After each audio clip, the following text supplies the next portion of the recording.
अस्सलामुअलैकुम वरहमतुल्लाहि वबरकातुहू।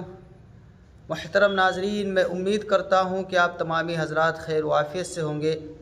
हम सबको जैसा कि मालूम है, रमज़ानुल मुबारक का महीना चल रहा है और इस महीने के अंदर हम सब के लिए वो मसाइल जानना बहुत ही ज़रूरी हैं जिनकी वजह से हमारा रोज़ा सही हो सके।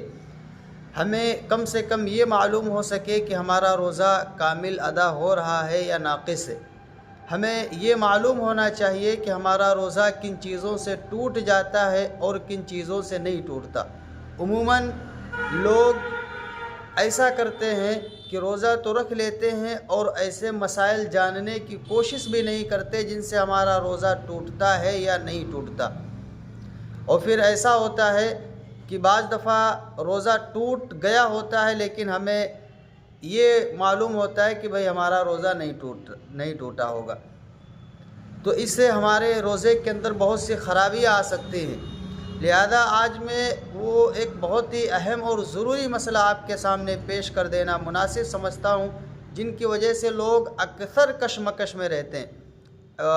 आवाम जो है इस मसले के अंदर मुब्तला रहती है कि उल्टी से रोज़ा कब टूटता है। वो मसला यही है, उल्टी से रोज़ा कब टूटता है।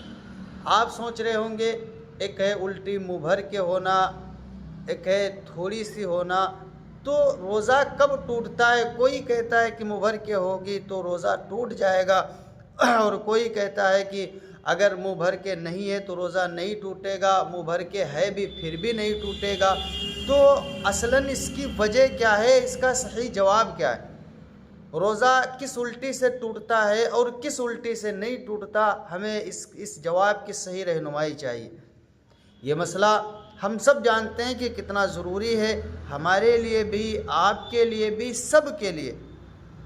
बहरहाल उलमा इस पर मेहनत करते हैं, आप हज़रात तक अच्छे मसले बयान करते हैं, उनकी बातों को सुनना चाहिए। तो मैं जो इसका जवाब पेश करने जा रहा हूँ, मैं उम्मीद करता हूँ कि आप उसको गौर से सुनेंगे इंशाअल्लाह। इसके बाद फिर आपको शिकायत का मौका नहीं मिलेगा। देखिए, असलन उल्टी से रोज़ा टूटने और ना टूटने का जो मसला है, तो उल्टी 5 तरह की होती। आप यूँ माने कि उल्टी होने की 4 सूरतें, फिर 5वीं अलग बात है। उल्टी से रोज़ा टूटने और ना टूटने की 4 सूरतें। सबसे पहली सूरत यह है कि उल्टी खुद ब खुद हुई और मुंह भर के नहीं थी। बात समझ रहे?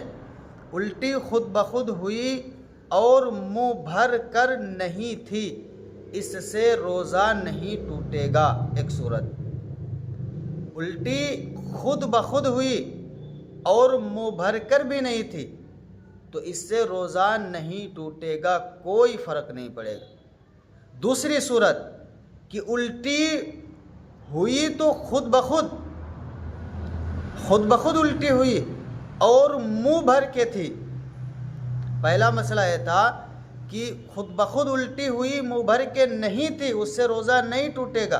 दूसरी सूरत कि उल्टी खुद ब खुद हुई और मुंह भर कर थी, इससे भी रोज़ा नहीं टूटेगा।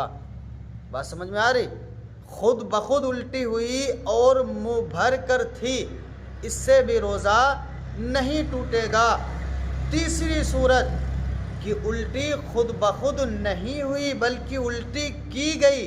की कैसी जाती है? जैसे कोई उंगली डालकर या किसी और तरह से अगर कोई उल्टी कर रहा है और मुंह भर के नहीं थी, उल्टी किसी ने जानबूझकर की और मुंह भर के नहीं थी, जानबूझकर करने से भी रोज़ा नहीं टूटेगा उस वक्त तक जब तक कि मुंह भर कर ना हो। अब चूँकि उल्टी जानबूझकर के की लेकिन मुंह भर के नहीं थी, तो इससे भी रोज़ा नहीं टूटेगा। चौथी सूरत कि उल्टी जानबूझ करके की और मुंह भर के थी, उल्टी जानबूझ करके की और मुंह भर के थी, तो इससे रोज़ा टूट जाएगा। उल्टी जानबूझ करके की और मुंह भर के उल्टी की, तो फिर इससे रोज़ा टूट जाएगा। ये चारों सूरतें आपके सामने आ चुकी हैं। पहली सूरत ये कि उल्टी खुद ब खुद हुई और मुँह भर के नहीं थी, इससे भी रोज़ा नहीं टूटेगा। दूसरी सूरत उल्टी खुद ब खुद की और मुंह भर के थी, इससे भी रोज़ा नहीं टूटेगा। तीसरी सूरत उल्टी जानबूझ करके की और उल्टी मुंह भर के नहीं थी, इससे भी रोज़ा नहीं टूटेगा। चौथी सूरत उल्टी जानबूझ करके की और मुंह भर के थी, इससे रोज़ा टूट जाएगा।